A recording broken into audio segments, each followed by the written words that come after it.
Yo! Hello, everybody. Good afternoon, good morning, good evening. You already know.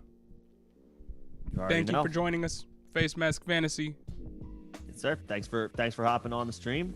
Continuing to provide fantasy-related content throughout the off-season, whether it's Dynasty, Redraft, Keeper, whatever topics you want us to talk about. We're happy to do that. And today we are going over 2022 Redraft tight ends. We're going through our top 12s. And if this is the first ranking show that you are watching with us, Nick and I have different rankings because we're different people. So we're going to be going back and forth a little bit and discussing these players. But let's get straight to it. Who's your tight end? We have other ranking shows on other live streams if you care to check them out. Running backs and wide receivers through the top 24. But obviously it's early. All of these will change. But for the top 12 tight ends, for number one, I still have Travis Kelce. For 2022, this is just a 2022 conversation. So he's not my dynasty tight end one anymore, but that's not the conversation we're having. He is still my or tight end one. He's still my tight end one for 2022. Still attached to the safest passing offense in the league, the most predictable passing offense in the league as far as where targets get distributed. Was a major factor for the Chiefs down the stretch of the season through the playoffs. The only other person who has an argument right now is Mark Andrews, and I'm just as excellent as he was this year. I'm not ready to put him at my tight end one. For me, Kelce remains in the top spot for one more year. I mean, how many years was he tight end one straight? Wasn't it 4 or 5? It's been a hell of a run for Travis Kelce. We're talking. I feel like he's been the tight end one since of Gronkowski fell off, right? Yeah. The first time on the Patriots. Yeah. It's been about a half decade of dominance. Yeah. I mean, he's incredible. He is my tight end too. And the reason I put him there is the same reason that I had Tyreek Hill a little bit lower than you did. It's because I expect them to go out and address tertiary weapons much more than they ever have in this next year's draft and in free agency, just to see if they can get themselves over the hump. Because it's clear, we talked about this. You have to have more than 2 weapons to win and be dominant and make it really far in the NFL. Now, Patrick Mahomes has done it with only 2 weapons, but they were Hall of Famers. They're 2 elite weapons. And they were in their primes. Position. Yeah. And Travis Kelce, still a Hall of Famer, obviously. I can't say that it's hard not to say that he's not. It's hard to say that he's not in his prime. I would say he's because an off year for him is tight end 2. But he is going to be 33, and they are going to be bringing in more people into this offense. And it seems like they committed a little bit more to the run than they have in the past this year, albeit not with CEH. But that's a pod for another time. That's a discussion for another time. But yeah, I mean, Travis Kelce, you got to have him 1 or 2. If you have him 2, it's because Mark Andrews usurped him, and the difference between the 2 is almost negligible. I mean, Travis Kelce, I almost feel bad putting him at 2. You should. But yeah, he's incredible. Upset that you didn't. Is he? Do you think he's the first tight end off the board still in most redraft leagues next year? Yeah, and the proof is in the pudding, at least from an early perspective. On Underdog Fantasy, Travis Kelce's ADP for the 2022 season right now today is 14.9. Mark Andrews is about 25. So we're talking almost a 10-spot difference, and that's from the general population. So right. The consensus is that Kelce is still a somewhat clear tight end one. But Mark Andrews is the second guy, and my number two. Obviously, these are the guys. There's not really an argument for anybody else to crack the top two after the year that Andrews had. But I'm with the field. I'm with the consensus. I have Mark Andrews below Travis Kelce. And yeah, like you said, this is not a slight on Andrews. Just like I don't think it's a slight to put Kelce to. Andrews was phenomenal this year, and what was the most impressive thing that he did this year was prove that he's quarterback proof. Yeah, he had his best games with backup quarterbacks. Right. But even through the games where he was playing with Lamar Jackson, he was still tight end 1 on the year. Yeah. So this isn't like a knock on Lamar. It's just Mark Andrews can do it with whoever is back there. So if Lamar is hurt, there's no reason to fret about Mark Andrews if you have Mark Andrews. He's a matchup-proof, quarterback-proof tight end 1. Coming into his prime.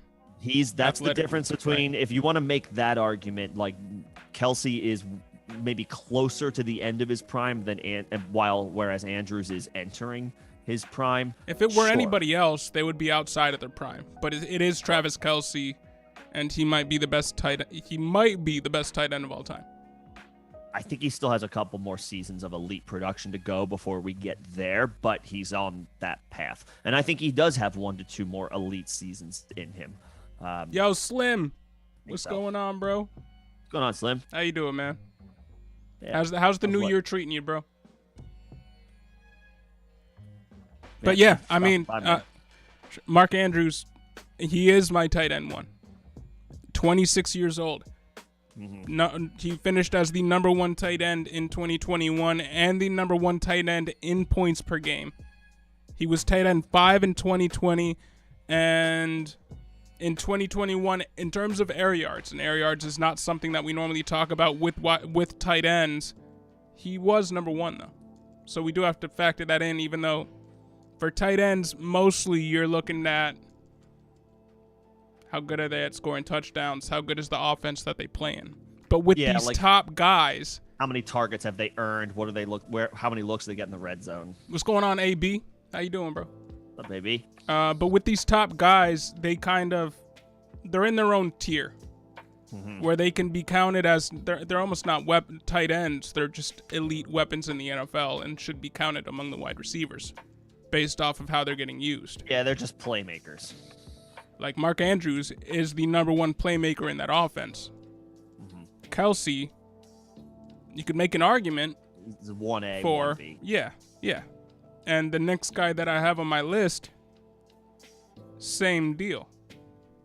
Now, did you have anything else to say about the top 2 before I move on? No, I think we pretty much covered it. It's Kelce and Andrews for me. It's Andrews and Kelce for you. I think that's going to be one or the other for most people. And yo, Slim, super chilly in Ohio. All right. Where in Ohio, bro? Hey, I got some fam in Ohio. And you're asking how's Buffalo John? I don't live in Buffalo. I'm just a Buffalo fan. I live in Philly. Still cold enough in Philly. And Nick used to live in Philly with me. He's in California. I'm just fine in sunny LA over here. There's nothing for me to complain about as far as the weather goes. So I'm good. And AB, you're targeting Dawson Knox and all your mocks. Hey, that rhymes. We're gonna get to him. We will talk about him. He's a little bit further down the list, 12. But he's definitely. Oh, AB's in LA as well. Yeah. There you go.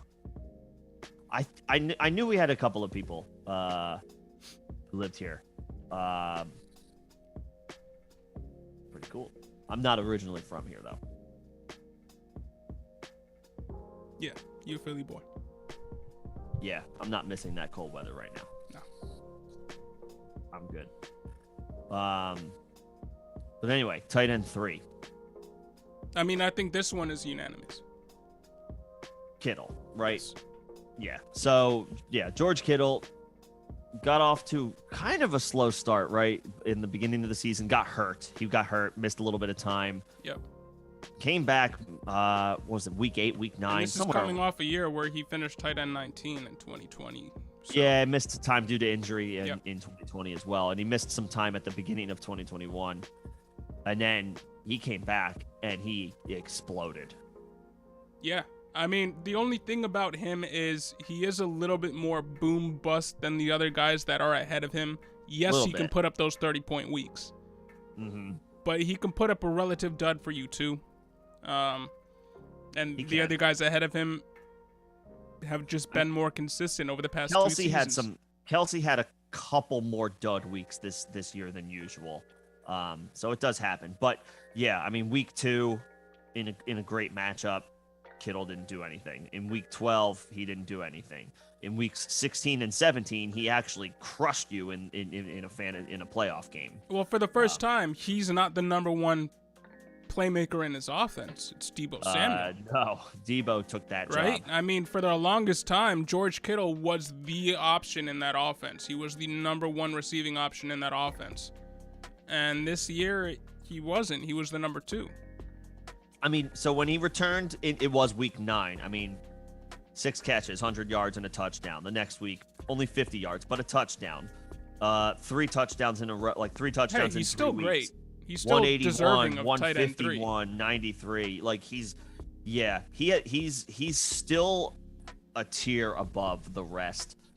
Maybe he's not the top option in the Niners' offensive approach. Let's call it that, just because of Deebo and his that also skill might set. help him. Could. It in probably the future, should. If he can stay healthy, you know what I mean? If he does, I mean, he's the firm tight end 3 with top 2 upside. Absolutely. And he is in his athletic prime, 28 years old. This is like the golden era for tight ends. Once they hit their 30s, you got to watch out, and that's another reason why I have Kelsey number 2 instead of 1. But Kittle is still 2 years away from coming close to a cliff. No, he's not. He's nowhere near it. He's still only 28. It remains to be seen how Trey Lance's the quarterback change is going to fit into this whole, how he's going to fit into the whole equation with the quarterback change. We might see the offense be a little bit more run heavy. But this offense is always run heavy. Yeah, I mean, so that doesn't bother me too much. Nah, he puts up safe tight end 1 seasons. Yeah. So yeah, George Kittle. He's fine. I feel like everybody has him consensus tight end 3. Yeah, I would think that's the case, and he's a safe top 5 option for 2022. And yeah, AB, he's in LA. Yeah. Oh, okay. That's actually, we're not. I'm in like East Hollywood, so that's maybe like a half-hour drive. Hollywood? I think. Yeah. It's like the most uninteresting part of Hollywood. It's one of the most uninteresting parts of the city in general, but it's decently affordable. So, AB, you a Rams fan? No. I think AB. And Slim, are you? I think AB likes the Raiders. I'm pretty Slim, sure AB's Columbus, the Raiders Ohio. Are you rooting for the Bengals? But you said you're going back to San Diego. Are you a Chargers fan? Dude, everybody abandoned ship in San Diego when they left. Yeah. I don't blame them. Not everybody, but I feel like a lot of people have. Yeah. That's like the general feeling about where the Chargers fans went when they left. But that's a whole other conversation. AB says he used to live off Edgemont. I don't know what that means, but you might. I have an idea. It's close. I know there's a street. Hey, Raiders fan. All right. I was like, that's what I'm pretty sure I remember, or that's what I know. Yeah. Yeah. Nick and I were talking before we started the stream, and he said there's only about 7 LA Rams fans in LA. I don't see Rams jerseys out here, man. I mean, I do, but like not to the level that if other towns were in the Super Bowl, you would see them more frequently. in that city. You don't see it. I don't anyway. I don't see Rams jerseys here. See a couple, maybe like 1 or 2 a week. That's about it. And Slim, you're a Chargers fan? Slim is a Chargers fan. There you go. Dodgers, Raiders, Lakers. Respect to sticking through it or sticking with it despite the move to LA. Yeah. That's awesome. And hey, Slim, I'm rooting for the Rams too. Yeah, I like. I don't know. I'm not upset about the matchup. There's not anything where I'm rooting against this. Like if the Rams win, okay, fine. If the Bengals win, like cool. They've never won. No, I am. It'll be fun. If the Bengals win, I'm not going to be mad. But I want Matt Stafford to get that Super Bowl. Like everybody else, everybody, the country, I feel like got all caught up with Joe Burrow this past Sunday. I mean, he made some huge plays. So, but I like Stafford legit. As well. We talked about this all offseason last year, how we liked Stafford. Yeah. You know. No, I'm happy for Stafford, and I want him to get it. He's been stuck in Detroit. And the consensus on him has been so low for so long. I'm glad that he's getting his. I want him to go all the way. Joe Burrow will be back. I want. But hey, all right, let's get back to these tight end rankings. Number 4. Just real quick, it looks like the chat's like getting cut off. By the way. Cut off. A little bit. No. Oops. All right, let me fix that. Do what you got to do. But I can move on to the tight end 4 while you're doing that. Boom. Or my tight end 4 anyway. Actually, we might have the same tight end. It's not perfect, but it's better. You can see it now. Okay, Thank you. Cool. There we go. Yeah, no problem. Tight end 4. I think we're on the same page on this one. It's Kyle Pitts. Yeah. It might be a surprise to some people, but Kyle Pitts doing what he did in his rookie season, hitting that 1,000-yard mark, even though he only got one touchdown on the year. Yeah, but he was 20. He's 20 years old playing tight end. Yeah, I mean, T.J. Hawkinson, one of the best tight end prospects of the past, couple of years at least. He finished tight end 31 in his rookie year. His rookie year, yeah. So, I mean, the fact that Pitts finished tight end 7 in his rookie season is insane, dude.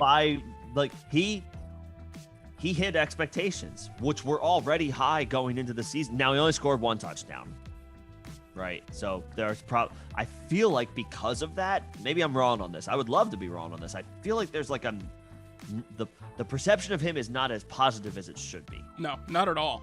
I feel like that's what the case is right now. And that's not what it should be. It's because he didn't score touchdowns. 60-plus catches. It's because somebody else in that offense scored all the time, and his name was Cordarrelle Patterson. And everybody saw Patterson pop off, and he was doing these highlight reel plays, and people kind of forgot that Pitts was real steady all year, to the point where he finished, as far as yardage-wise, up near the league leaders as a rookie at tight end, which is a position if you've been paying attention to fantasy football or you've been talking to us, tight end position is hard to. It's a hard position to play right away. Yeah. And Slim, Ohio born, but Cali is home. All right. Okay. And your fam's rooting for Cincy. It's a divided household this week and next week. Yeah, I love when there's family rivalry in Ohio right now. I don't know. I like when there's rivalries in the home. I think that's like more entertaining than. I mean, if everybody roots for the same team, then great, cool. Everyone's all happy all the time. But those rivalries in season, man, like within I don't know. There's bragging rights involved. That's fun. Yo, Pitts is a unicorn. Yeah. Yo, Pitts is a unicorn. He's awesome. He's 21 years old. He's so young. That's wild. He's gonna get better. He's second in air yards. I'll drink to that. Yeah, you have to. But he was. Yo, hey, everybody in the chat. Today is Nick's birthday. Wow. So wish him a happy birthday, y'all. But as a result, we made a bet where not a bet, but he promised every single time I said air yards, he would have to take a sip. So So I said it again. You got to go. All right, I'll do it again. But appreciate it. Yes, happy to spend some time doing this with y'all. And hey, speaking of the Lakers, AB, Nick just went to a Lakers game last night. I went to the game last night. It was fun.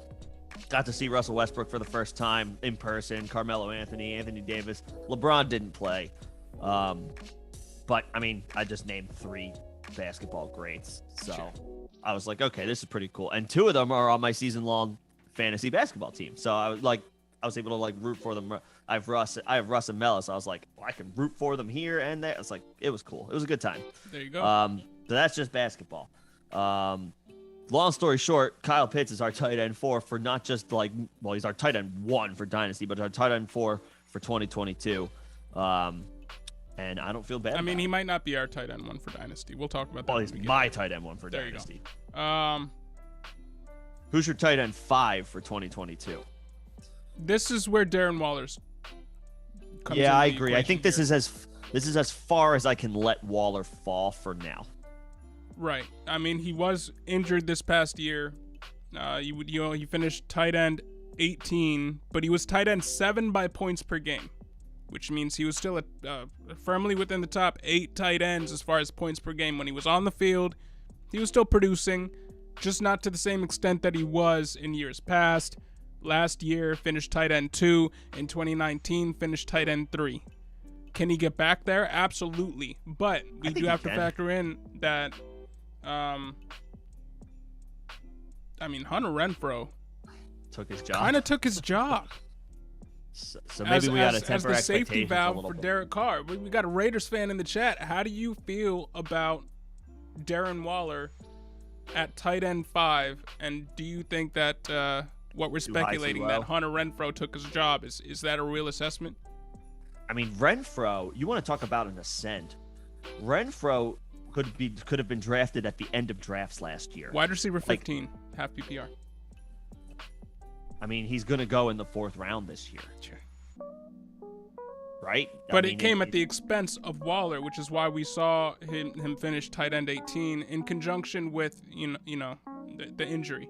But again, tight end 7, and that was with Hunter Renfrow on the field, obviously. Tight end 5 no, that's not right. Not in points per game. No, tight end 7 in points per game. Tight end 2, 2020. Tight end 3, 2019.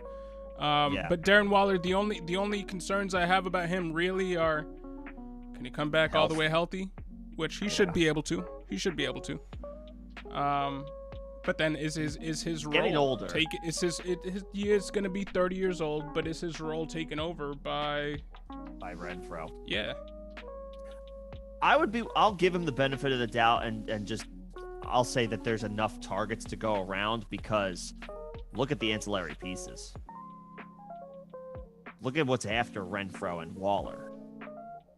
Yeah. I mean, Brian Edwards had flashed, but now it's like, is he gonna put it together? No, it doesn't look like Brian Edwards is gonna put it together. Obviously, Henry Ruggs isn't on the team. They're gonna go out and get more weapons for this team. Zay Jones, who was good for a 40-yard catch every couple of weeks. There's not much there as far as high-end options in the passing game. I mean, okay, they get Kenyon Drake back. They'll throw him the ball. But, Darren Waller, there's enough work here for me to think he can stay a top 5 tight end. Yes. But it might be 5.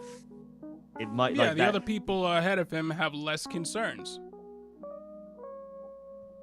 But Darren Waller should still be a top 5 option at tight end. He finished tight end 7 in points per game in a year where he got his job taken away. I mean, he can in a way, we're almost it's like a compliment, yeah. Right, he can absolutely take that tight end 5 spot, and that's where I have him. That's where you have him. Yep. And tight end 6 for the is birthday T.J. Hawkinson. Guys. Appreciate it. By the way, Logan joined in too. What's going on, Logan? What's going on, Logan? He's Mike Gesicki going to the Chargers. We can get to him. We'll talk Gesicki. I'm not sure if you have him in your top 12, John. He's not in my top 12 just because I don't have a landing spot for him yet. That's fair. Well, if he gets paired with Herbert, shoot. Watch out. But I do have tight end 6, T.J. Hawkinson. Yeah, Hawkinson at tight end 6. And okay, so we're actually in lockstep through these first 6 options, which I guess this is kind of this was the end of where I was like, okay, I think this makes sense. Then after this, I was like, all these guys are the same. But Hawkinson, still only 24 years and Nick, old. Keep talking. I gotta run for a sec. I'll be right back. Wow, John's got a package that he's got to. John's got something from his boss, from his actual work boss that he had to pick up, or he's getting dropped off. Something urgent. So John's gonna take care of that. So I'm gonna talk for him for a little bit. Tight end 6, we both have T.J. Hawkinson. Let me pull up his official, some of his official numbers from last year, but still only 24 years of age. Well, he'll be 25 when next season starts. But I mean, you're talking about a player who, I mean, he broke out at a pretty young age. He could be entering his prime, and that would be pretty young for from a tight end perspective. 25 years of age. Season was cut short this year. He only played 12 games. But 61 catches for 583 yards and 4 touchdowns in 12 games. That's like a pretty good tight end season if you play the whole season. It's going to come down to, I almost wanted to say, do the Lions improve on Jared Goff? But Jared Goff has produced fantasy relevant players all throughout his career. He's not necessarily an issue. TJ Hawkins is just a rock solid option. I mean, the year before his sophomore season, he got 100 targets, 67 catches, over 700 yards, 6 touchdowns. I mean, that's a huge season from the tight end position, and he's doing this when he's 23 years old. He's only going to be 25 in 2022. The Lions will get DeAndre Swift back. They have Amon-Ra St. Brown. They're probably going to get another offensive skill position guy in this draft. This is shaping up to be a pretty good offense overall in Detroit.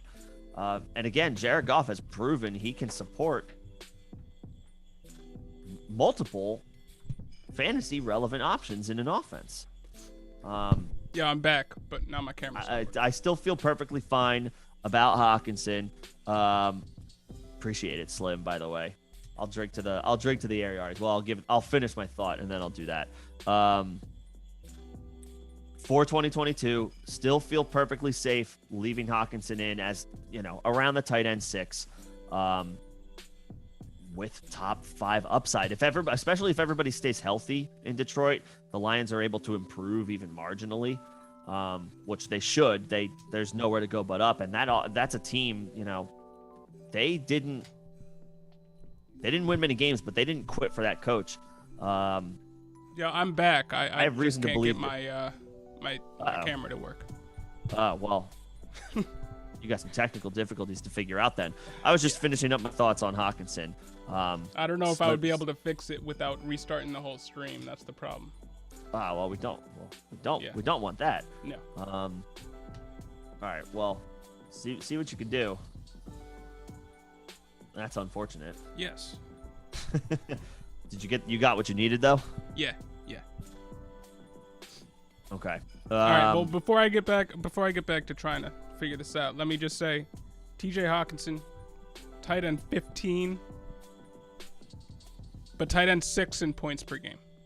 So just like the guy that we put ahead of him. Mm-hmm. I know he got injured.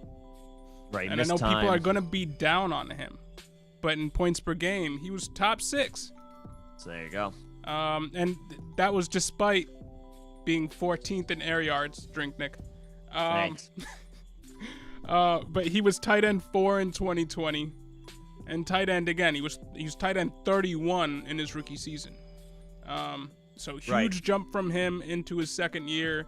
Took a little bit of a step back his third year, but mostly due to injury. It was just he got hurt, and the team wasn't very good. But this team should be better in 2022. Jared Goff has proven he can support fantasy relevant players in an offense. I was just kind of rehashing what I was saying earlier. Yep. To catch you up to speed. Thank you. And they have the makings of a good offense in Detroit. DeAndre Swift, Amon-Ra St. Brown. They'll get somebody else in the draft. Their offensive line is looking up with the drafting of Penny last year. This is an ascending offense in Detroit, and I think Hawkinson's going to be a beneficiary of that big time. Yes. Sorry, this just really isn't working for me. You guys are just gonna not see me for the rest of the stream. I apologize. That's unfortunate. Oh yes, yes. Boom. Okay, we back. Tech whiz over here. Hitting that on. All right, button. but now we get to talk about Dawson Knox. We can talk about Dawson Knox. He is my tight end 7. He's my tight end 7 as well. And boom. Who said they're targeting Knox in all the mocks? Oh, AB. Duh. Yeah, with the rhyming skills. Yeah. AB. Yeah, that's a bar. What is Knox's ADP right now? I'm curious. Go ahead, John. You can I don't know, but he's 25 years old. He's ultra athletic. Is he older or finished younger tight end 8, and he was tight end 8 in points per game. This after finishing tight end 36 in 2020. So he took a huge jump this year. And I think a lot of that had to do with Cole Beasley getting a little bit older and them trying to find a secondary, tertiary piece in this offense, and Emmanuel Sanders not being it. But Dawson Knox stepped up in a big way. Yeah, he did. He showed great rapport with Josh Allen, and he's not a yardage monster. He's not. He finished 16th in terms in tight end air yards. He's not a yardage monster. Only 587 yards. So yeah, a little under 600 yards. But he's going to get those touchdowns because he plays in one of the most high octane offenses in the NFL, and Josh Allen looks his way. And he's one of the only bigger targets on that offense. Stephon Diggs, not that big. Emmanuel Sanders and Cole Beasley. Emmanuel Sanders is probably going to be going elsewhere. Cole Beasley might be as well, but both of them shorter players. Outside of Gabe Davis, Dawson Knox is one of the primary, if not the primary, red zone weapon, and I expect that to continue. Yep. He is coming into his prime. He's 25 years old. He should be 26 next year. Yeah. He's got an ADP of only of 89, 88.9. So round up to 89. I mean, and I do got to pat myself on the back a little bit here. Affordable. He is a guy that I did see this. I didn't, maybe not quite to this extent, but I was predicting somewhat of an explosion for Dawson Knox. Should have cracked that before, but yeah. I mean, what's not to like about a touchdown scoring tight end that is attached to Josh Allen? Right, an ultra athletic touchdown scoring tight end. Yeah, I mean, he's got top 5 upside for the next 5 years. I don't think he has top 3 upside. I do Maybe think not he top is limited 3, but by he's the going to fact be that there. He's not going to be a yardage monster like some of the guys in the top, like the guys that are in the top 3. But he could match them for touchdowns every year. Excuse me. Yeah. No. He's affordable. Makes a lot of sense. For all y'all that just played Dynasty, we just made a trade to get him for a 2nd round pick, and I think that's worth it. Oh, that's absolutely worth it. If you and we are that scoring in that league is 1.5 point tight end premium. Yeah, I don't know how we got that done, but hey, we've said enough about Dawson Knox. Go. Yeah, do what AB is doing and go get buy Dawson Knox or and draft Dawson Knox this year. Draft him and redraft him best ball. That's enough to be said. AB Dawson Knox is your tight end 1. All right, hey, I like it. Swing for those fences. Tight end 8. I think this is the last in unison we are. I think. Probably. It's Dallas Goedert. He is my tight end 8 as well. So this has a lot to do with. I'm pretty sure Jalen Hurts is going to be the quarterback again for the Eagles in 2022. And Hurts looked for Goddard. I mean, it's only 76 targets, but the Eagles didn't throw the ball as much as other teams were in the second half of the season. They were running. They ran the ball as much as they possibly could. So it took opportunities away in the passing game. But he still finished with 56 catches, over 800 yards. That's awesome for a tight end. And 4 touchdowns. I mean, Knox and Goddard are kind of flip-flopped. Knox is your touchdown guy, but like Goddard gets you yards. So like it's obviously you want the upside of scores, but Goddard's going to be safe. Goddard's going to be incredibly safe. The only concern is, do the Eagles bring in a prominent free agent in the form of a pass Goddard catcher? finished tight end 10, but I think he would have finished higher than tight end 10 had Zach Ertz not been there in the beginning of the year. Remember that Zach Ertz was on that team in the beginning of the year, and then he got traded to the Cardinals. Yep. So Dallas Goedert, tight end 10, tight end 9 by points per game, should finish a lot higher next year, or considerably higher, maybe not a lot. I would say he's safe to finish, maybe like in the top 7, 8, 9. Right, and we have him just ranked outside of that. But he had more air yards than Dawson Knox this past season. Smart. And in 2019, he was tight end 10. 2020, tight end 20. Came back to, good Dallas Goedert, tight end 10 this year. But I think he should finish around tight end 8. He gets a boost from no Zach Ertz. He gets a boost from a little bit more rapport with Jalen Hurts. The only thing is that I think it's pretty much a foregone conclusion that the Eagles are going to go out and get another playmaker on offense to catch the ball.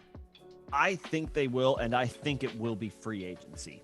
I don't think it's going to be the draft, or it's at least not one of their high. They're going to go out and get another wide receiver. I think they will, or they'll be in play. They'll be in play. They absolutely will be. So that could go either way. Maybe it opens things up. Maybe it takes targets away in a limited passing attack. I think we got to look at it like this. I mean, yeah, it might take some targets away from Dallas Goedert, but if it's a good free agency acquisition, they're going to be in the red zone more, which is where you primarily use tight ends. So maybe that touchdown number for Dallas Goedert goes up a little bit. Sure, maybe we don't see him get all the yards in the world, but maybe he turns into a little bit more like a Dawson Knox type. I think the Eagles would take that. I think fantasy managers would too. Yeah. I think he's just as good as any of the other guys in the that we've mentioned in the last three. To go out and Dallas Goedert's a good player and will remain a focal point of the Eagles' passing attack. Yeah. There are minor concerns about maybe a combination of the quarterback play and the offensive scheme, coupled with maybe a free agent signing does a little bit of work, gets squeezed away from Dallas Goedert. But outside of that, I mean, he's just a damn good tight end and a pretty safe top 10 option. I mean, we also didn't mention that the Eagles run more than almost any team in the NFL. So I mentioned at the top, some opportunities were taken away, maybe in the form of the Eagles running the ball a ton. They probably can't. I mean, they might try to do it again, but they probably are not going to be able to do that again at the level that they did 2 years in a row. Yeah. So it's time to open it up. Yes, sir. Jalen Hurts, let's see what you're made of. So Goddard's tight end 8. Moving down to tight end 9, who you got? My tight end 9 is Pat Freiermuth. Oh, we are on the same page through 9. Okay. All right. Hell. We did not talk about this before the show. No. We talked about it, but we didn't briefly. Talk about our list. But we talked about our top guys. We did not talk about the guys that were further down the list. Yeah, so I was expecting to diverge from Nick at some point, or like right now. But yeah, it looks like we're both in on Pat Freiermuth at tight end 9. I mean, so he had like a stretch, right? So he started off the year not really doing a ton. But then he did go on a bit of a Eric tear. Ebron was mixed in, and wasn't Juju involved too in the beginning of the year? Juju didn't get injured until like week 4 or 5. Yeah. It was early in the season, but it wasn't right away. And I think that impacted Pat Freiermuth. Pat Freiermuth was seen more on the field once Juju went out of the picture, and then Eric Ebron didn't he get banged up or go on the COVID list? Ebron, I think both happened. I think, if I recall. So Freiermuth got an opportunity, but guess what? He took advantage of it. I mean, 60 catches, almost 500 receiving yards, and 7 touchdowns. That's money, especially from a rookie tight end. Yeah, I mean, we talked about rookie tight ends with Kyle Pitts and what finishing tight end 7 means as a rookie tight end. Pat Freiermuth finished tight end 13 as a rookie tight end, which is also unheard of. That's damn impressive, considering the lack of opportunities he got for the duration of the season. Yeah. I mean, he was tight end 22 by air yards, but finished tight end 13. Take another drink. But he was tight end 17 in points per game in 2021, so that's where that early season non-production shows itself in the stats. But I mean, yeah, to finish as tight end 13 as a rookie is impressive. Again, Hawkinson, a great tight end prospect, finished tight end 31 in his first season. And I mean, you can say that the Steelers were a better offense, but they were playing with Ben Roethlisberger, who was by all, like, the consensus on him is his arm was pretty much dead. The quarterback play can't get worse. Right. Quarterback play can't get worse. So, yeah. Real quick, Slim said he thinks the Chargers should go after Dalton Schultz. I mean, that would be a good move. That would be maybe a more cost-effective move to Mike Gesicki. And Schultz. I think they cost about the same. Schultz finished higher than Mike Gesicki ever has. Does Gesicki get like draft capital in his name? Like that to his, like he was a second. I think he was a second round. Maybe, pick. But I mean, Schultz is coming off a tight end 3 finish. Schultz had a phenomenal year. So I mean, I would think that Schultz is actually probably more expensive. Maybe more expensive. Yeah. But yeah, I also think that Donald Parham deserves a chance. That's a fun story coming from the XFL. That's a fun story. Hope so. Ultra athletic Donald Parham. It makes sense. It makes sense for the Chargers to start thinking about more cost-effective contracts ahead of the Justin Herbert contract. Yeah. Because we're only like 2 years away from that. Where did the Chargers fall in? Chargers have the 4th most cap space in the NFL with $57 million next year. So they I would think they want to keep some of that flexibility though. Yeah, but they could also go out and try to maximize their ability to win now while Herbert is on a rookie contract. Right. So they can try to spend all that money in 1 to 2 year contracts. 2-year deals. Yeah. But I mean, Pat Freiermuth, 23 years old, should be 24 coming into the season. Young, very productive in his rookie season. If Juju moves on, and I think quarterback play improves. I think he does. I think he does too, and I think it's not hard to go up from 2021 Ben Roethlisberger. It's not hard to improve on that. Now the only thing is he did get peppered with targets because Ben Roethlisberger had the fastest release in the time in the NFL. He got the ball and dumped it off. I mean, because he can't throw downfield. He can't do it because he can't do it anymore. Yeah. But regardless, should be an upgrade at quarterback for Pat Freiermuth. So I'd be pretty happy ending up with Freiermuth in a redraft league, because I'm not somebody who if I miss out on the top 3 historically, I'm waiting in redraft leagues at tight end. This year might be a little bit different. A current ADP of 108. So in a 12-team redraft, you can wait until.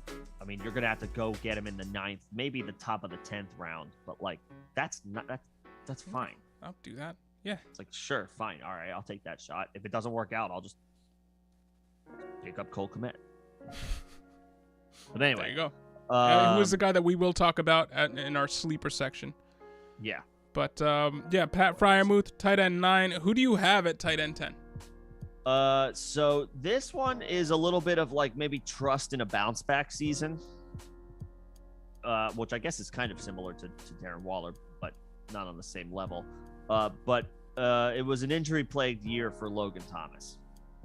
And if you follow the money, which is another thing to factor in, like, do teams pay up? Do they go out of their way to sign specific guys? Excuse me, can't talk. And Logan Thomas was one of those for Washington, the Commanders. They went out of their way to sign Logan Thomas to a contract extension, I think at the start of this past season. 4 years. So they committed to him. There's a lot of question marks about this Washington offense. Obviously, circling around the quarterback. I really can't talk today. Who's Washington's quarterback going to be? That is something that needs to be figured out this offseason. Taylor Heineke is not it. Ryan Fitzpatrick is 42 years old at this point and didn't make it past the first game. I mean, we can't possibly, as much as a cult hero Fitz is, as much as people love Fitzpatrick, about ready count to me say as one of those guys. But yeah, I mean, about ready to say it's about over for Fitzpatrick. Yeah. Hell of a story. You want to talk about good stories? Hobbit quarterback. I think it's about done. So there's a huge question mark about who's going to be playing quarterback for Washington, and that does, give me a little bit of pause with Washington's skill position players, but they need to prioritize quarterback this year. If they do that, and even marginally, and they have come out and said as much, that they're going to prioritize swinging big at quarterback in free agency, and they should, or they could swing a trade. And if they improve even marginally, it's going to be hard for them to then double down and get another piece for that offense. So Logan Thomas is looking very good, tentatively, for 2022. I have him in my top 12, but he is 11 for me. He's not 10. Okay, I have Logan Thomas at 10. He's 30 years old, so he's older.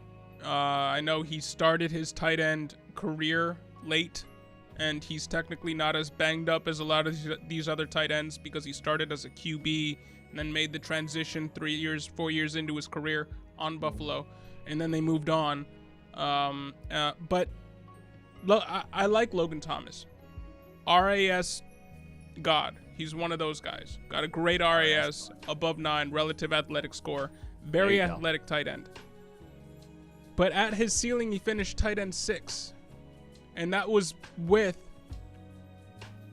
wasn't it Alex Smith, who is known for zeroing in? I know he's not great, but he's known for zeroing in on his tight end. Alex Smith is a check down god. Right. So I think Logan Thomas, to a certain extent, did benefit from that. Sure. I think his ceiling's higher with the better quarterback than his tight end 6 finish with Alex Smith. The only problem for me is he? I know he's gonna be there for the next 3 years, but is he? I don't know. Something about him. And again, our ranking between 11 and 10. I mean, you have him at 11. I'm at 10. We're splitting hairs here. But he finished tight end 50 the year before he finished tight end 6.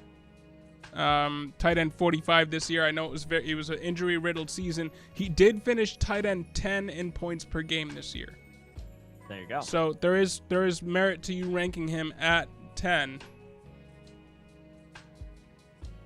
Here's the thing. I just have one guy ahead of him that I could not drop any lower, and that's what it came down to. It's not that I don't agree with everything you're saying about Logan Thomas. I do have a few reservations, but there's one guy that I couldn't put any lower. I got one thing to say, and then I'll let you get to that guy. Here's my thing with, that kind of is baked into that ranking for Logan Thomas and having him at the top 10.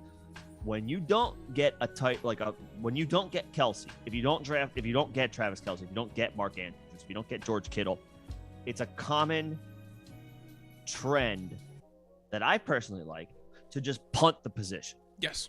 Find a dude. That's what I was alluding to. With cheap ADP that you can take a shot on, and if he doesn't work out, it's not going to hurt you because of the cost or lack thereof that you plunged into him. Logan Thomas's ADP today, right now, at the beginning of February on Underdog Fantasy, is 142. Jesus. Yes. Yo, so basically don't go out and try to get one of those top guys. Just honestly settle for Logan Thomas. Right. Unless Kelsey falls to you, unless you've got the 15th or 16th pick and you're just like, I just want to take Kelsey here. Or unless you're drafting at the end of the second round or the end of the third round and Mark Andrews is there and you say, screw it, let me just take Mark Andrews. Unless those scenarios unfold, you can just take Logan Thomas with your very last pick. And you have a guy with low-end tight end 1 upside. He's currently being drafted as the tight end 17. Which that is disrespectful. We should be putting more respect on that. So he's my tight end 10. It's a crapshoot after the top 6, but the reason I have him at 10 is because of relative to cost. He's worth that shot because you don't have to yes, the guy I have ranked 10th is going to be different from the consensus who has them, who the consensus has ranked 10th, who is going to be drafted 40 to 50 spots higher. So I agree with that, but yeah, that's all. That's all these are rankings, redraft rankings. It's not where they're drafted in ADP. These are I'm redraft factoring in a couple rankings. of things and because of that, I couldn't drop Dawson Knox any lower than 10.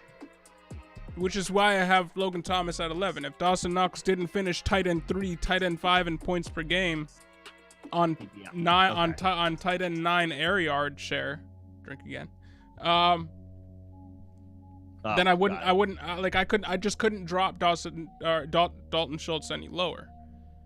This past year, he showed a higher ceiling in terms of fantasy finishes than Logan Thomas did in his best season.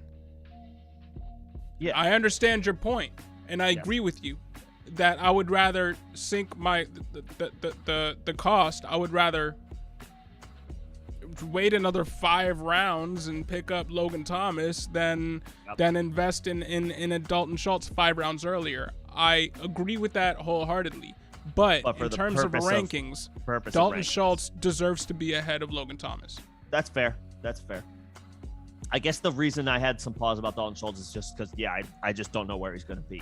But we have we have a lot of regardless. concerns about Logan Thomas and the concern about Dalton Schultz where he's going to be is real. But the concerns are, who's his quarterback going to be? Right. We have the same concerns about Logan Thomas. It's not necessarily who's his quarterback going to be? Right. It's not a bad concern to have. Yeah. No. But that's why I have Dalton Schultz at 10 and Logan Thomas at 11. I agree with pretty much everything you said about Logan Thomas. That's fair. And we're actually, this list is eerily close. I have Schultz at 11. There you go. I do. I have Schultz at 11. I like Dalton Schultz. I'm not out on Dalton Schultz. I just know that his ADP, yes, like for rankings purposes, I have him at 11. He is a top 12 tight end for me. I just know that his ADP might be a little high today, right now, for me to want to commit to him before knowing his landing spot. But he had a phenomenal season, so it might just not matter. And I agree with that logic. But we're talking about rankings. We're not talking about where we would draft guys. Well, you got me talking about fantasy in general, and then I went down a rabbit hole about strategy, and now here we are. I agree with you. I'm going to be doing the same thing. We're going to be fighting for Logan Thomas in the 10th, 11th, 12th round. We are going to fight. Yeah. Looking forward to it. All right, moving on. The last tight end we're going to talk about in these rankings before we get to our sleeper tight ends. Who do you got at 12? I have a guy that I think you might be out on a little bit. And that I hear you about targeting Knox. Kelsey did have like a couple down. It was like, what the hell type of weeks where it was like, what's going on? I think there was like 2 weeks in a 3-week span where he had like less than 5 half PPR points. And it was like, I have a feeling I know who you're going with at 12. Anyway, tight end 12. Does he play for Denver? He plays for Denver. And this is maybe like the contrarian argument to who's his quarterback going to be. So maybe I'm like being hypocritical here, but I'm ready to give Noah Fant one more shot. He's got an ADP right now today of just 118. That's not too bad. That's a combination of he's still dirt cheap, but it's not like people have completely given up on him. And I think there's a reason for that. He's got a great RAS score, which is your John. That's your thing. Yeah, man. Yeah, he in terms, if we were ranking RAS scores, he would be in the top 3 of the league. He is an athletic specimen.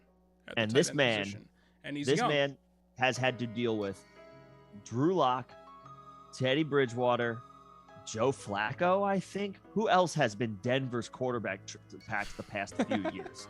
It's I forgot about Joe Flacco.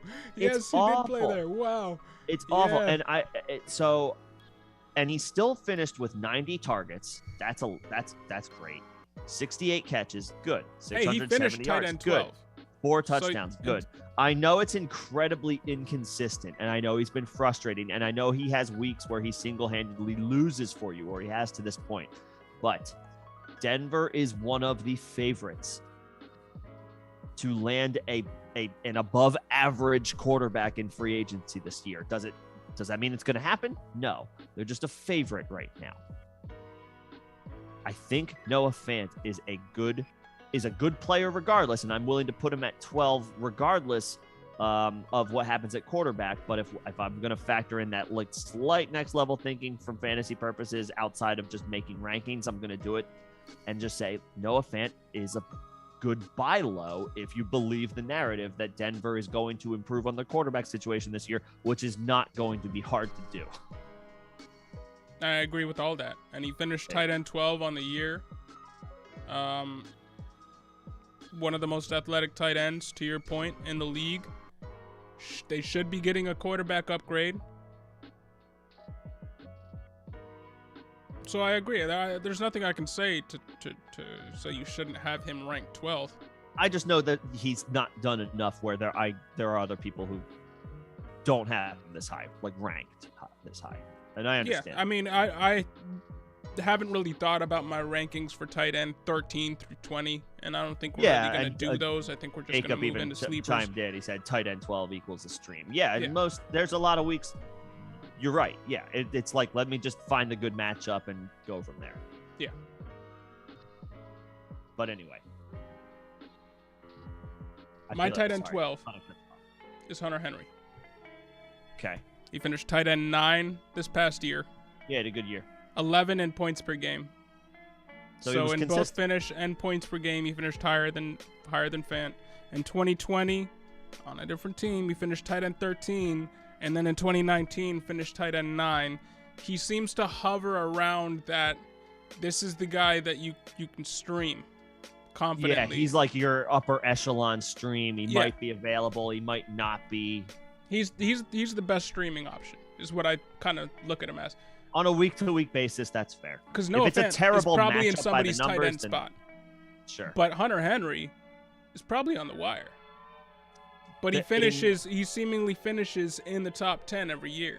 But yeah, in 10 and 12 team leagues, he might be on the wire. 14 team leagues, probably not. But 10 and 12, he very well could be.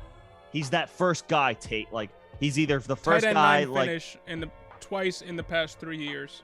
Mm-hmm. I mean, he's gonna hover around that range for the foreseeable future.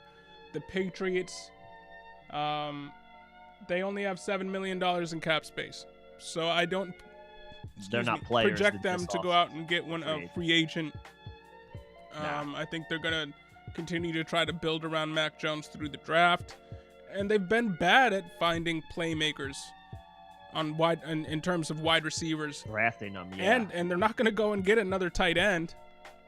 They drafted two the year before that they signed Jonnu Smith and Hunter Henry. They drafted two in the year before.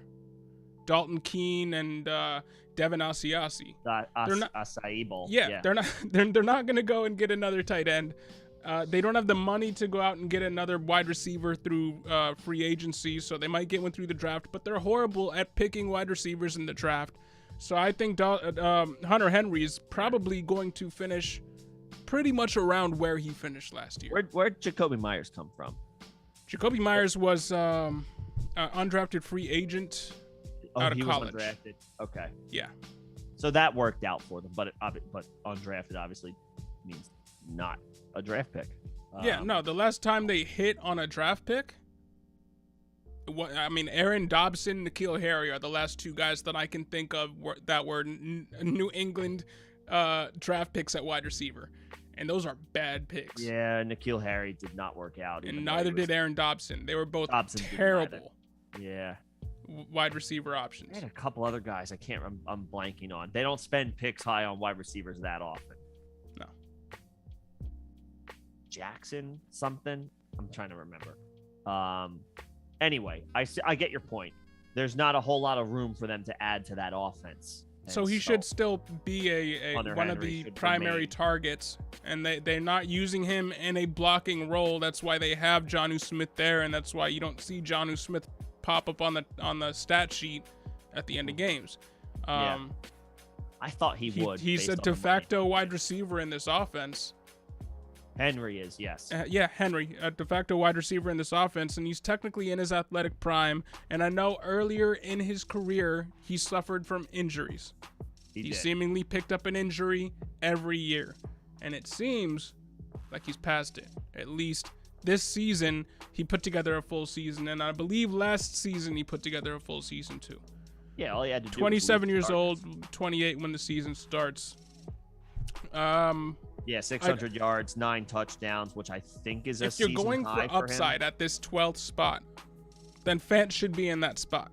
But if you're going for steady wins the race type guy, I mean, Hunter Henry should be in there. Yeah, I have him inside the top 15, but right at, he's in that 13-14 range for me. So he just misses the top 12. But he's certainly viable. He proved that this year. He stayed steady. He stayed consistent this year. And to your point, there's not too much, I think, at least right now, that the Patriots can do to build on the players that they have established in this offense. So it makes sense. And year 2, maybe a little bit more continuity, right? A little bit more familiarity. That type of stuff goes a long way. So that could Mac Jones should get better in his second year. Yeah, right. That's just anything. A natural. Mac Jones should take a step forward. Right. Yep.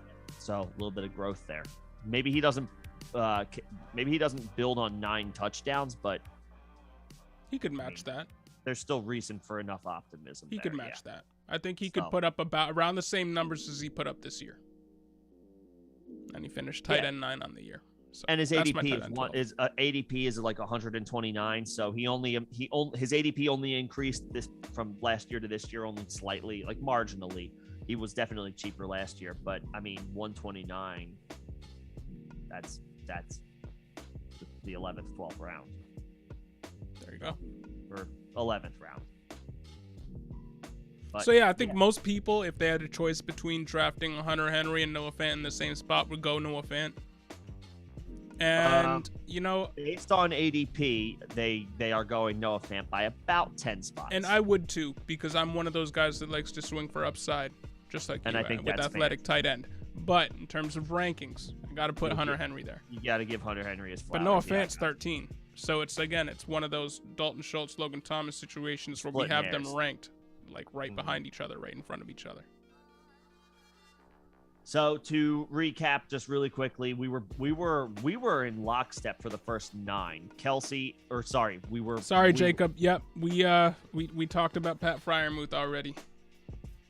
Yeah, we talked about Freiermuth. We have him at we both had him at 9, but tight end 9 after a rookie year, which is tight end 9 impressive. After his rookie year, which is incredibly impressive. The guys we have in front of him are Kelsey, Andrews, Kittle, Pitts, Waller, Hawkinson, Knox, and Goddard. Which is kind of chalky. I think that's the consensus. A lot of people agree with that. By the end of this year, we could have Freiermuth at tight end 7 behind Hawkinson, Waller, Pitts, Kittle, Kelsey, and Andrews. He could jump. I could see him jumping Dawson, Knox, and Dallas Goedert. I mean, depending on the trajectory of Darren Waller, he could pass him too. Yeah, he could. And that, not to disrespect Darren Waller, but he's already 30. He's dealt with injuries. Not that 30's old. We still believe in Kelsey. He's going to be 33, but Kelsey's situation overall is better. And people were talking about Pat Freiermuth. If Kyle Pitts wasn't in the same draft, Pat Freiermuth would have gone 1 in the past 6 years of tight end drafts. He would have gone 1 over Hawkinson. He would have gone 1 over most people. Maybe not Hawkinson. Hawkinson went pretty high. Hawkinson went 9. But in most drafts, Freiermuth would have been the first tight end taken. Yeah. And he proved, 7 touchdowns in limited opportunities. The what we talked about with him was he didn't really get it. He didn't have a full-blown opportunity to start the year. That came later on. Still delivered 60 catches, almost 500 yards, 7 touchdowns, 80 targets, basically in an inconsistent role. That's damn impressive for a rookie tight end. Yeah. So his arrow is pointing up. Weren't able to put him higher than 9 for now, but I mean, Pittsburgh's quarterback play only needs to improve a little bit to feel incredible about him. And that's not going to be hard to do because Ben Roethlisberger was toast in 2021. And I am a firm believer that they're not going into their year with Mason Rudolph as their quarterback. No. That will not happen. Or Dwayne Haskins. Not happening. No, that's definitely not happening. Not happening. All right, but now... Yeah, no, Freiermuth is 9, but this is a arrow trending up situation. Then now we get to talk about some sleepers. We can. Slim shared a couple with us. Jarwin Parham, Higbee, and Irv Smith Jr. Okay. I like Jarwin. Jarwin's a good pick because his ADP's got to be nothing, and especially if Dalton Schultz walks, which is I think expected at this point. Yes. I mean, Blake Jarwin's ADP. The Cowboys have negative $21 million in cap space, which they seemingly do every year. Find a way. But regardless, yeah, I don't think Schultz is re-signing because he should get a pretty big payday after finishing tight end 3. But I do really like Jarwin.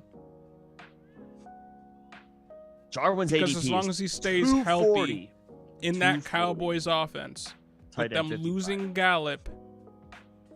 Yeah, they're likely to lose Gallup, or they might. I mean, I don't know. I'm not sure how much I believe this now, but I mean, they were talking about they could. Amari Cooper could be a cap casualty. Yeah. Not sure how much I believe it, but yeah, if you expect Gallup to walk, if you expect Schultz to walk, Jarwin, you want to talk about like no risk. Yeah, that's a good one. Parham, I like. I'm curious to see if the Chargers, they feel they like have the fourth most cap space in the NFL. Yeah. I think they go out and people in the NFL know once you pay your quarterback the big bucks, you're gonna suffer everywhere else on that roster because of it, because you can't pay everybody else, and because of that, teams try to maximize their potential when their good quarterback is on a rookie deal. So I think they're going to go out and spend money. They have $57 million in cap space. I think they go out and get another tight end there. There are a lot of tight ends that should be out there for them to pick up. Especially, I mean, if Mike Williams moves on for the Chargers, there's a lot of work available. But because of that, I like Parham is a interesting name. But I believe there's going to be people that are playing ahead of him by the time we get to the 2022 season. So he's an interesting name to file away just in case they don't, and just in case they leave that position open. Then maybe. He's going to be real interesting. Higbee, I feel like he finishes tight end 13 every year. Yeah. I feel like he's like he's a streaming option, but a lesser streaming option than like a Hunter Henry. I feel like there's more of a positive notion about Higbee though, in the sense that like he gets drafted and he's good, and his ADP this year is 143. He might not. But he's still attached to a really good offense. Caught 5 touchdowns this year, 60 catches overall. Too many mouths to feed in that offense. Yeah, and they might. And I know that's a cliche thing to say, but he's not ever going to be the secondary or tertiary option in that offense. He's going to be fourth on the pecking order. If they keep both Robert Woods and Odell, if they find a way to make that work. I think he's more of he's less of a regardless of what they do with either Robert Woods or Odell, because I think they're either they're rolling with Robert Woods or they're cutting Robert Woods and signing Odell. Yeah. But Van Jefferson's ahead of Tyler Higbee on that receiving chart. Yeah. So he's the fourth option on that Rams offense. And they got their pass catching running back, who should be fully healthy. So I'm not really targeting Higbee. Yeah, I feel like he is fool's gold. He looks real good. He plays on a good team with a good coaching staff, with a good quarterback. But I feel like he's fool's gold. He'll have his weeks, but it'll be impossible to predict. He's a better real life tight end than a fantasy one. So I don't want to take I'm take okay anything with... away from him. Great real life tight end, just not somebody that I'm looking at in fantasy. Yeah, the one thing that you could say, like last year, his ADP, I think, was inside the top 100, and now it's trending outside the top 140. So again, if you're a fan of like cost effectiveness, then sure, I understand. But there, again, to John's points, there's a reason that his ADP has fallen this far. And he there are other has tight ends fallen in the pecking order. And there are other tight ends that can be had late that we both like more than Tyler Higbee. Yeah, and we can get into those guys now. Well, we just touch on Irv Smith Jr. here because he was the last guy that Slim mentioned. Yeah, we could talk. Go ahead. He should be back, but Tyler Conklin finished tight end 15 in his stead and looked better than Irv Smith has pretty much. I mean, he's looked just as good or if not better than Irv Smith has this past year. And Irv Smith's coming off an injury. I know he has had a lot of time to heal up because he suffered it before the season. But Irv Smith is also he is an athletic tight end. Yep. But he's kind of a tweener. I think he's 6'1" or 6'2", 6'3", which isn't the size you normally have out there at tight end, which means he's strictly a receiving option, which isn't a bad thing, but it means he's not going to be on the field all the time, and there are going to be some scenarios where you'd rather have Ty Conklin out there. And I think Ty Conklin showed enough to where... Is he a free agent? Conklin? Before I say anything else, I can look that up real quick. Okay. I like Irv Smith to a point. I don't think he's ever going to be a top 12 option. He's interesting, but I'm not like... I like him to a point. I'm not like... Conklin is an unrestricted free agent. Okay. He's 26 and a half right now. He's going to be 27, I guess, when the season starts. So that's not old. But he is going to be probably looking for a pay raise as well.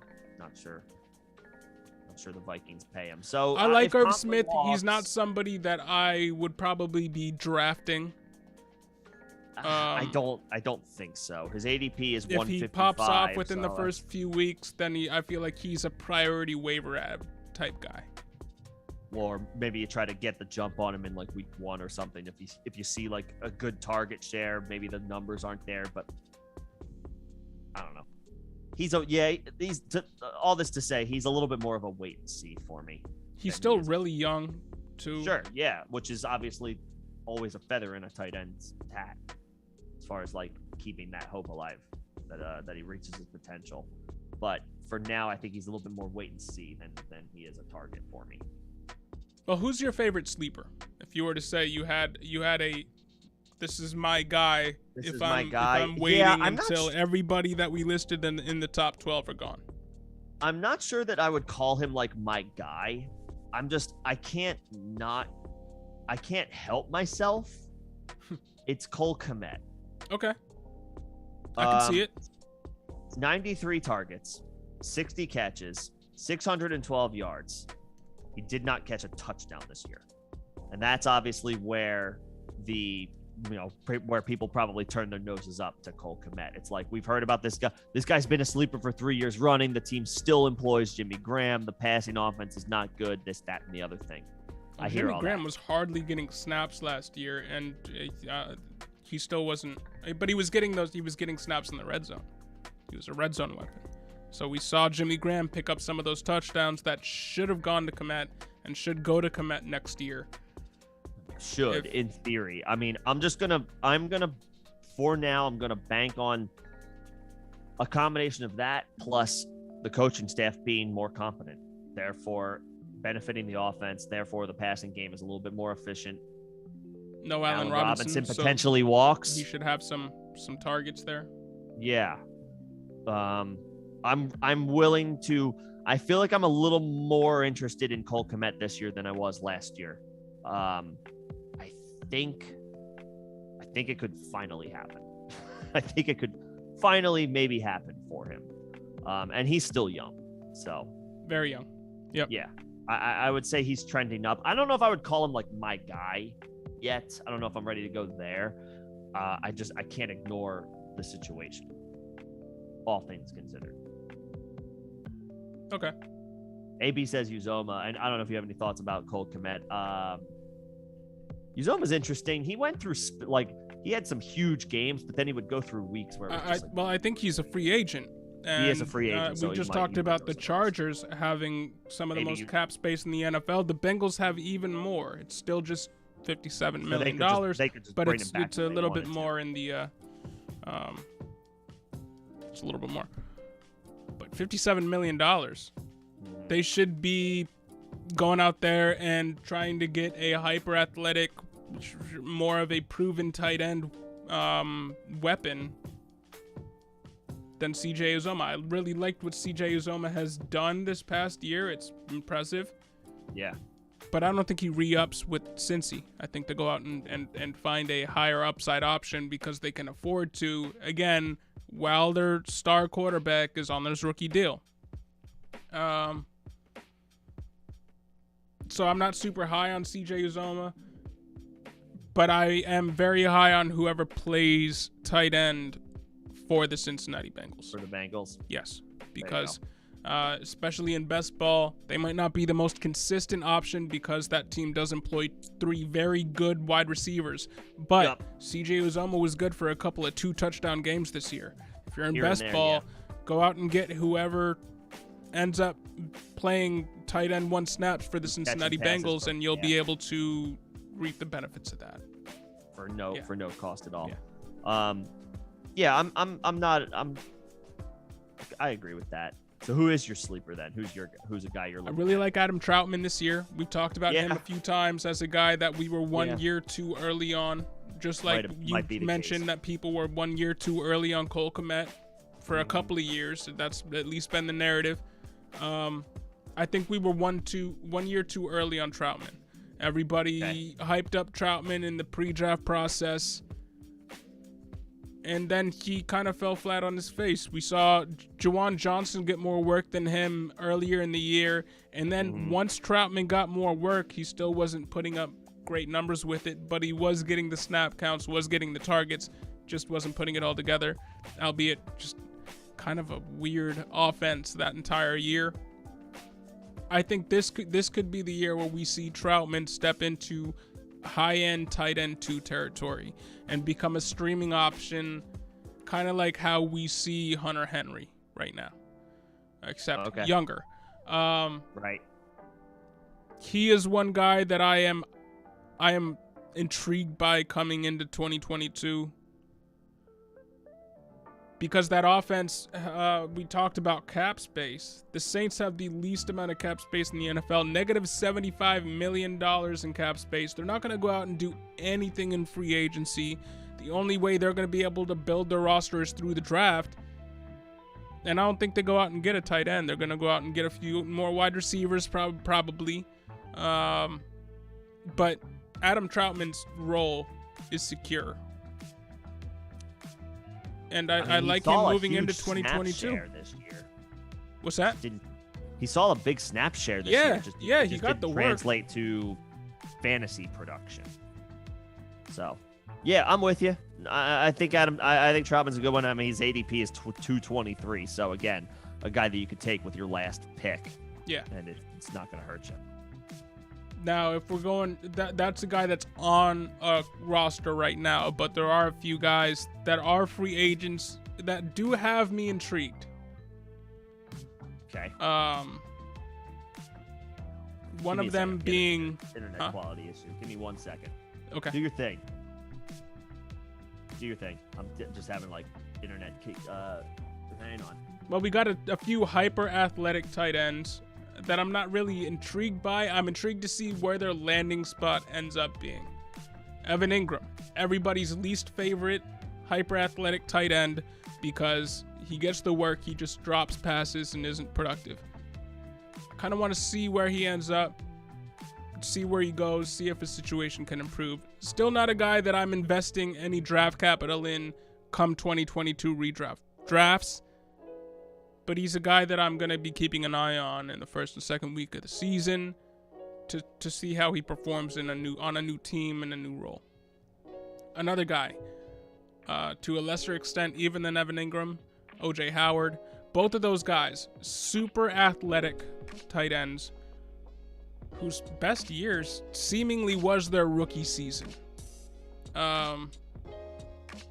He's been behind Rob Gronkowski for the past 2 years. There's no way he was going to play, but he was seemingly behind Cameron Brate too. I don't know if he just got into Bruce Arians' doghouse, but I'm intrigued to see where he goes as well.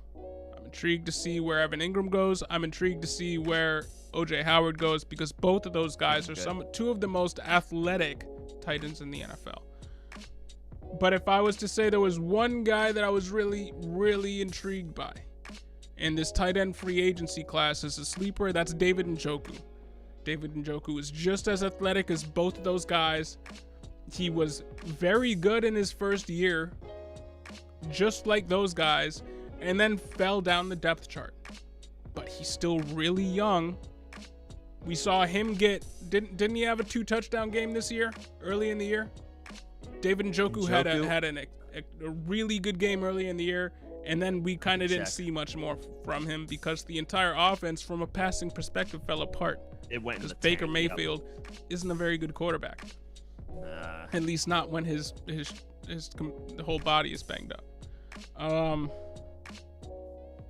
Now I know there have been rumblings that David Njoku is going to be returning to the Browns. He did not have a 2 touchdown game, but he did have a 149. That's what it was. Yard, 1 touchdown game in week 5. Yes. So I'm intrigued by him. I'm intrigued by David Njoku. I think he goes somewhere and does really well, because he is, if you talk about one of the most athletic guys in the NFL, he's one of the most athletic tight ends in the NFL. He's just been buried on the depth chart. But he could go somewhere and see an uptick in usage if he gets a tight end role on another team. He's the guy that I'm going to be drafting with my last pick, because I'm pretty sure I can have him. He can be had with my last pick, and he has top 8 tight end upside. Will he get there? I don't know. But the upside is there, because I believe there. I agree with that. The upside is certainly there. I gotta check this. Talk about your favorite sleeper that we haven't mentioned yet, and I gotta get a stat on David Njoku here for a second. Well, I mean, I guess. Got anybody else? I mean, anybody outside of Kmet, you mean? I like your call on Troutman. I like Slim's call on Jarwin. That's just like a natural one to feel good about if Dalton Schultz moves on. Outside of that, I've kind of pivoted on my tight end strategy. At least in redraft, I try to get one of the top guys. I'll target Kelsey. Last year I targeted Waller. I targeted Kittle. I've kind of flip-flopped on my stance on this. I used to be just punt the position and grab a couple guys at the end. In the past couple of years, I've kind of pivoted to, let me see if I can just get one of the best guys available, because the options after them are such a crapshoot. So honestly, that's kind of like where I'm at as far as tight end sleepers. I mean, a deep tight end sleeper, if we want to get real in the weeds, would I guess be Brevin Jordan. Was second on the team in touchdowns with 3. You have to think this was maybe rock bottom for Houston, maybe. So like if things can only go up from here, that can only mean that the situation can improve. Brevin Jordan proved himself this year. He's an athletic player at the position, and there's just not that much in the passing game in Houston outside of Brandon Cooks. He would be a guy, but that's deep. That's so deep. Like, he doesn't have top 8 upside. He might have top 12, like, here and there. He was a guy that the draft community, as a rookie, because I remember covering him in our first year of this. Of profiling rookies, yeah. Yeah. He was a guy that some people had ranked tight end 3 in the class, tight end 4 in the class. Behind the top 2 guys, obviously being Pitts and Freiermuth. Yeah. But Brevin Jordan was in the conversation for some people. Out of the U, he was hyper athletic. He just didn't quite have the size that NFL GMs covet for the tight end position. But the Texans are probably, they have the least amount of weapons in the NFL. So they have to use him. Yeah. He will continue to get used. Second year, you can expect a little bit of growth from him. I believe either Jordan Atkins or there's another tight end there aren't gonna be on the team next year, or at least are free agents. They might get re-signed. Akins is a free agent. Check. But yeah, I like Brevin Jordan. He is. I like Brevin Jordan as a Akins sleeper is tight end. Restricted free agent. Or is it? I'm sorry if I'm saying it wrong. He's a free agent this year. So Brevin Jordan might find himself stepping into a full-time role. Just a guy to throw on the radar. But honestly, that's it. I'm not even willing to I don't want to waste anybody's time with any others. To me, my stance on tight ends has flip-flopped in the past couple of years in redraft. Go get one of the best options if you don't have to go out of your way to make it happen. And my strategy has gone the way of Nick's ever since Nick kind of keyed me into doing that a few years ago. He was one of the first people who said to me, hey, if you don't got one of the top 3 guys, you're probably punting at the position. And it's true to a certain extent. And the benefit you get for your fantasy team over your league mates having one of these top 3 tight ends is huge. Yeah. Mm-hmm. Is huge, because the points that a Travis Kelce and a Mark Andrews are getting might be a touchdown more than the guy that's ranked 6th or 7th. Yeah, much less 12th. Right, exactly. So yeah, if you can go out and get one of the top 3 guys, then do it. But if you can't, completely punt for one of these guys that has top 6 upside athletically, like a Logan Thomas. I mentioned David Njoku, and I said I wanted to look up something on him. He finished tight end 9 in Baker Mayfield's rookie season. So there you go. So he finished as a top 10 tight end early in his career. He just needs the opportunity. He can do it. Yeah, athletically, he's one of the best tight ends in the NFL when you look at his measurables.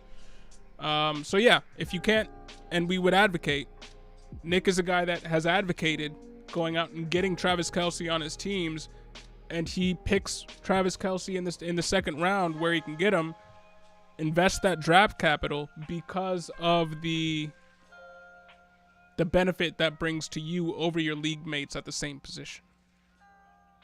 Yeah, the chances of you hitting on the guy at the end of the draft is just not as very low. Possible, but it's not as strong. It's not as good. So, well, I mean, did anybody see Darren Waller or Logan Thomas coming? No. No, of course not. And I mean, Kyle Pitts, despite being a rookie, was one of the highest tight ends drafted this year. So his tight end finish, he was probably overdrafted, despite him finishing tight end 7.